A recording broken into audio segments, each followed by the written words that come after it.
over 2 centuries before the birth of Jesus Christ. The common language of the average Jew had become Greek and was no longer Hebrew.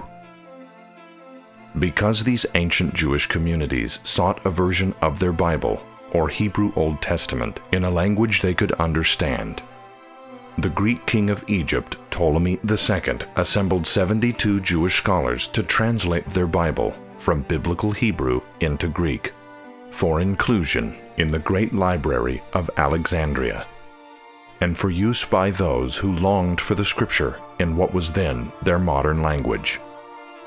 The Greek language Bible became known as the Septuagint, and for hundreds of years that was the sacred scripture that was read by Jews, Christians, the early church fathers, even the disciples of Jesus Christ, including the Apostle Paul, whom scholars tell us quoted the Septuagint in the New Testament that we have today. And therefore the Septuagint is sometimes referred to as the Apostles' Bible. In 1851, the Greek Septuagint was translated into English by Sir Lancelot C. L. Brenton, who used one of the oldest extant manuscripts of the Greek Bible for his work.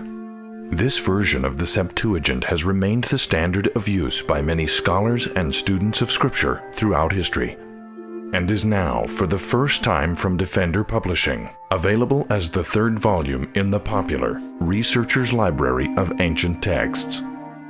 In November of 2011, Defender Publishing released Volume 1 of the Researcher's Library of Ancient Texts, which was the Apocrypha.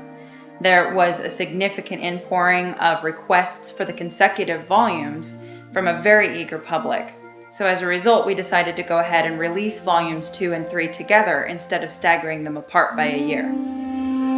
Volume 3, the Septuagint, is a large book landing at 832 pages. It is scheduled to be released together with Volume 2 of the Researcher's Library of Ancient Texts. Volume 2 is an equally large collection that includes the writings of the early Church Fathers, the works of Clement of Rome, Polycarp, Ignatius, Barnabas, Justin Martyr, and several others.